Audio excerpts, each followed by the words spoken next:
আসসালামু আলাইকুম, কি অবস্থা সবার? আমি টুটুল আসির সাথে and you watching Hablu programmer C programming full কোর্সের আজকে এই ভিডিওতে আপনাদের সবাইকে স্বাগতম। আজকে থেকে সি এর আমরা একটা নতুন কনসেপ্ট নিয়ে কথা বলবো, সেটা হচ্ছে স্ট্রিং। আপনি কিন্তু অলরেডি জানেন যে স্ট্রিং কাকে বলে। অনেকগুলো ক্যারেক্টারের সিকোয়েন্সকে আমরা স্ট্রিং বলে ডাকি, সেই জিনিসটাই কিন্তু এখানে দেখতে পাচ্ছি। ইন সি প্রোগ্রামিং এই string is a sequence of character. So তার মানে অনেকগুলা ক্যারেক্টার একত্রিত হয়ে একটা স্ট্রিং তৈরি করে। ক্যারেক্টার বলতে একটা সিঙ্গেল লেটারকে আমরা বোঝাচ্ছি। এমন একটা একটা লেটার সিকোয়েন্সে বসে কিন্তু স্ট্রিং তৈরি করে। সো স্ট্রিং কি থেকে তৈরি হচ্ছে? ক্যারেক্টার থেকে তৈরি হচ্ছে। এই কারণে আমাদেরকে কি ডেটা টাইপ ইউজ করতে হবে? CHAR বা ক্যারেক্টার ডেটা টাইপ ইউজ করতে হবে। নিচে আমরা একটা উদাহরণ দেখতে পাচ্ছি। ক্যারেক্টার ডেটা টাইপ এখানে দিয়ে আমরা একটা আমাদের এই ভেরিয়েবলটার নাম দিছি, আমাদের এই স্ট্রিংটার নাম দিছি, সি নামের একটা নাম দিছি, এবং এখানে আমরা কি দেখতে পাচ্ছি? থার্ড ব্র্যাকেট দেখতে পাচ্ছি। কখন আমরা থার্ড ব্র্যাকেট ইউজ করি? আমরা যখন অ্যারে নিয়ে কথা বলি তখন কিন্তু থার্ড ব্র্যাকেট ইউজ করি। মাত্রই যে বললাম অনেকগুলা ক্যারেক্টারের সিকোয়েন্স, তার মানে অনেকগুলা ক্যারেক্টার একত্রে বসতেছে, এর মানে অনেকগুলা ক্যারেক্টারের আমরা অ্যারে তৈরি করতেছি। তার মানে একটা ক্যারেক্টার অ্যারের মধ্যে আমি স্ট্রিং রাখি, এই কারণে আমরা এখানে থার্ড ব্র্যাকেট ইউজ করতেছি বা স্ট্রিং অ্যারে বলে ডাকা হচ্ছে এগুলাকে। সো এখানে কিন্তু আমরা একটা স্ট্রিং এর স্ট্রাকচার দেখলাম। সেটা হচ্ছে সবার প্রথমে data type, character data type দিতে হবে এবং আমাদের একটা স্ট্রিং এর নাম দিতে হবে। এরপরে আমাদের সাইজটা বলে দিতে হবে। এখানে আমরা সাইজ দেই নাই, আমরা কিন্তু চাইলে সাইজ কিন্তু বলে দিব, এবং আমি চাইলে ভ্যালু ইনিশিয়ালাইজ করে দিতেও পারি, আবার নাও দিতে পারি। পরে আমি ভ্যালু কিন্তু ইনিশিয়ালাইজ করতে পারি। মাত্রই যে আমি বললাম যে ক্যারেক্টারের সিকোয়েন্স, নিচে আমরা একটা মেমোরি ডায়াগ্রাম দেখতে পাচ্ছি। স্ট্রিং ভেরিয়েবলের মধ্যে যে স্ট্রিংটা আমরা স্টোর করে রাখছিলাম সি স্ট্রিং নামের, সেইটার আমরা মেমোরি ডায়াগ্রাম দেখতে পাচ্ছি নিচে। সো সবার প্রথমে আমাদের ইন্ডেক্স 0-তে কি আসছে? সি আসছে, এরপর একটা স্পেস আসছে, স্পেসও কিন্তু একটা ক্যারেক্টার হবে, এবং সবার শেষে আমাদের একটা নাল ক্যারেক্টার আসছে। প্রত্যেক ক্ষেত্রে আমরা যখন স্ট্রিং তৈরি করি তখন আমাদের সাথে একটা নাল ক্যারেক্টার তৈরি হয়, যেটা \0 দিয়ে বলা হয়। এই জিনিসটাই কিন্তু এখানে বলছে যে string is a sequence of character terminated with a null character. তার মানে নাল ক্যারেক্টার দ্বারা এটা শেষ হবে, এই কথাটাই বোঝাইলো। ওকে, আমরা স্ট্রিং কিভাবে এর বেসিক স্ট্রাকচার লেখে এবং এর মেমোরি ডায়াগ্রামটা কিন্তু দেখলাম। এখন আমরা দেখি যে হাউ টু ডিক্লেয়ার স্ট্রিং। আপনি কিন্তু জানেন যে কি করতে হবে। একটা ডেটা টাইপ লাগবে, স্ট্রিং এর নাম লাগবে, এবং আমাদের সাইজটা বলে দিতে হবে। আমরা চাইলে সাইজ না দিয়েও ক্রিয়েট করতে পারি স্ট্রিং। এন্ড আমাদের এখানে দেখতে পাচ্ছি কিভাবে স্ট্রিং এ ভ্যালু ইনিশিয়ালাইজ করে। উপরে কিন্তু দেখে আসলাম এই ফার্স্টের উদাহরণটা। এখানে আমরা আমাদের স্ট্রিং অ্যারেটার সাইজ না দিয়ে কোনো একটা ভ্যালু অ্যাসাইন করে দিছি। এখানে আরো একটা জিনিস দেখতে পাচ্ছি, আমরা একটা সাইজ দিয়ে দিছি আমাদের স্ট্রিং অ্যারেটার 50, অর্থাৎ 50 বাইট পর্যন্ত সে এখানে অ্যাড করতে পারবে স্ট্রিং, এবং একটা ভ্যালু অ্যাসাইন করে দিছি। পাশাপাশি আমরা কমা কমা দিয়ে অনেকগুলা ভ্যালু কিন্তু এখানে স্টোর করতে পারতেছি। পরের লাইনে আমরা কমা দিয়ে অনেকগুলো কিন্তু ক্যারেক্টার এখানে অ্যাড করে রাখছি। ঠিক সেম উপায়ে নিচেরটাই সাইজ দিয়ে আমরা ক্যারেক্টারগুলো অ্যাড করে রাখছি।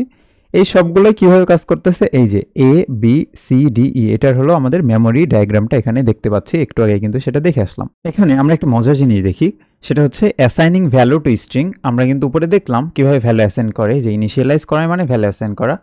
এখন একটা জিনিস দেখি, আমরা এখানে সি নামের একটা স্ট্রিং ক্রিয়েট করছি। স্ট্রিং এর মধ্যে কোনো ভ্যালু অ্যাসাইন করে দেই নাই যখন ক্রিয়েট করছি, এবং পরের লাইনে এসে আমরা একটা অ্যাসাইনমেন্ট অপারেটর এর মাধ্যমে বা ইকুয়াল সাইনের মাধ্যমে এর মধ্যে ভ্যালু অ্যাসাইন করতে যাচ্ছি, এবং হাতের ডান সাইডে আমরা কমেন্টের মধ্যে দেখতে পাচ্ছি ইরর। তার মানে আমাদের যে স্ট্রিং আছে বা এই স্ট্রিং অ্যারে, এই অ্যারেটা কিন্তু এই অ্যাসাইনেবল এটা সাপোর্ট করে না, মানে অ্যাসাইনমেন্ট অপারেটর সে সাপোর্ট করে না। তার মানে আমরা অ্যাসাইনমেন্ট অপারেটর দিয়ে কোনো ভ্যালু কিন্তু অ্যাসাইন করতে পারবো না স্ট্রিং অ্যারের ক্ষেত্রে। এটা কিন্তু আমাদের মাথায় রাখতে হবে। এই সেম জিনিসগুলো আমরা এখন দেখবো আমাদের কোডে। সো কোড ব্লকস ওপেন করলাম। ওপেন করার পর সর্বপ্রথমে আমরা দেখবো যে কিভাবে একটা স্ট্রিং তৈরি করে। সো আমাদের একটা ডেটা টাইপ দিতে হবে, ক্যারেক্টার টাইপ ডেটা টাইপ হবে, এবং এটার একটা নাম দিতে হবে। সো সি নাম দিয়ে দিলাম আমরা, এবং এটা আমরা সাইজ দিয়ে দিলাম 5, এবং সাথে এখানে কিছু ভ্যালু অ্যাসাইন করে দিতে পারি আমরা কোটেশনের মধ্যে। সো এইভাবে কোটেশনের ভিতরে আমরা লিখে দিতে পারি ABCDE। এইভাবে আমরা ভ্যালু অ্যাসাইন করতে পারি, অথবা CHAR সি আমরা কোনো সাইজ না দিয়েও এর মধ্যে ভ্যালু অ্যাসাইন করে দিতে পারি ABCDE, সেম জিনিস। অথবা আমরা চাইলে প্রত্যেকটা ক্যারেক্টার আলাদা আলাদাভাবে কিন্তু এখানে দিতে পারি। সো এইভাবে আমরা 5 এটার সাইজ দিয়ে আমরা সেকেন্ড ব্র্যাকেট ইউজ করব, এবং সিঙ্গেল কোটের মধ্যে A, B, কমা দিয়ে আমরা আরেকটা জিনিস দেখছিলাম যে কি বলে \0 অর্থাৎ নাল ক্যারেক্টার কিন্তু এখানে অ্যাসাইন করে দিতে পারি এইভাবে। সো এটা কিন্তু নিয়ম, আপনারা জানেন কীভাবে ভ্যালু অ্যাসাইন করে বা ইনিশিয়ালাইজ করে কীভাবে একটা স্ট্রিং অ্যারে। ওকে, সেম জিনিসটা দেখলাম। অ্যান্ড আরেকটা জিনিস দেখছি যেটা হচ্ছে ইরর শো করবে, আমরা সেটা একটু পরে দেখব। সেই জিনিসটা কি, আমরা যদি কোনো একটা ক্যারেক্টার ভেরিয়েবল এখানে ক্রিয়েট করি বা string variable string array D নামের একটা স্ট্রিং অ্যারে ক্রিয়েট করলাম এবং এটার কোনো সাইজ দিলাম না, এবং নিচে গিয়ে যদি আমি এর মধ্যে কোনো ভ্যালু অ্যাসাইন করতে চাই তাহলে কিন্তু আমাদের এটা ইরর আসার কথা, আপনি কিন্তু জানেন। ওকে, এটার কিন্তু ইরর আসবে, আমরা একটু পরে দেখবো যে ইরর কিভাবে আসে। এখন আমরা দেখি যে আমরা কিভাবে স্ট্রিং অ্যারের মধ্যে ডেটা ইনপুট নিব এবং আউটপুট দেখাবো। সেম জিনিসটা কিন্তু আমরা করতে পারবো স্ক্যানএফ ফাংশন এবং প্রিন্টএফ ফাংশনের মাধ্যমে। সো এই জন্য আমাদের সর্বপ্রথমে একটা স্ট্রিং অ্যারে ডিক্লেয়ার করে দিতে হবে। সো সি নামে আমরা একটা স্ট্রিং অ্যারে ডিক্লেয়ার করে দিলাম, যার কোনো সাইজ দিলাম না। এন্ড আমরা চাচ্ছি আমাদের যে স্ট্রিং অ্যারেটা ক্রিয়েট করলাম সি নামের স্ট্রিং অ্যারে, এর মধ্যে কোনো একটা ভ্যালু বা আমাদের নাম অ্যাসাইন করে দিতে বা ইউজার থেকে ইনপুট নিতে। সো সেই জিনিসটা করতে হবে আমাদের কিভাবে, প্রিন্টএফ ফাংশন ইউজ করি। সো প্রিন্টএফ দিয়ে আমি কনসোলে কিছু দেখাতে যাচ্ছি আমার ইউজারকে, যে বলতেছি যে এন্টার ইউর নেম। এরপরে স্ক্যানএফ ফাংশন ইউজ করব। স্ক্যানএফ ফাংশনের মধ্যে আমরা কোটেশনের ভিতরে বলে দিব হলো %s, এটার ফরম্যাট স্পেসিফায়ার হবে হলো %s, মানে হলো স্ট্রিং।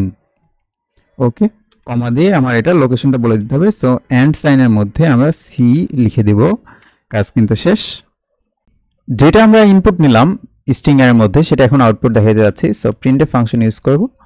প্রিন্টএফ ফাংশনের মধ্যে আমরা কি দিব, ফরম্যাট স্পেসিফায়ার দিব। সো % কি দিতে হবে, এস দিতে হবে। ওকে, অ্যান্ড কমা দিয়ে আমরা কার ভ্যালু প্রিন্ট করতে যাচ্ছি, সি এর ভ্যালু প্রিন্ট করতে যাচ্ছি। সো সি দিয়ে দিলাম, সেমিকোলন দিয়ে শেষ করে এখন যদি বিল্ড এন্ড রান দেই তাহলে আমাদের এখানে কি বলতেছে, একটা প্রবলেম দেখা দিচ্ছে। কি প্রবলেম দেখা দিল, আমরা এই যে এখানে যে ইনপুটটা নিচ্ছি এই ইনপুটটা যে স্টোর হবে আমাদের এই ক্যারেক্টার ভেরিয়েবল যে ক্রিয়েট করলাম, এখানে স্ট্রিং অ্যারে যে ক্রিয়েট করলাম সি নামের, তার আমরা কিন্তু সাইজ দেই নাই। আমরা সাইজ না দিয়ে যখন ক্রিয়েট করতেছি ওই জায়গায় ভ্যালু অ্যাসাইন করে দিলে কোনো সমস্যা নাই, আমি সাইজ দেই নাই কিন্তু ভ্যালু অ্যাসাইন করছি। কিন্তু আমি যদি ভ্যালু ইউজার থেকে ইনপুট নিতে চাই কোনো একটা নন সাইজেবল স্ট্রিং অ্যারের মধ্যে, সেক্ষেত্রে আমাদের ইরর দেখাবে। আমরা যদি এই লগটা দেখি, যেমন ভিউ থেকে আমরা যদি এই যে লগস নিয়ে আসি তাহলে কিন্তু এটা বলবে আমাদেরকে সেম জিনিসটাই, এই যে অ্যারে সাইজ মিসিং, তার মানে আমাদের এখানে একটা অ্যারের সাইজ দিয়ে দিতে হবে।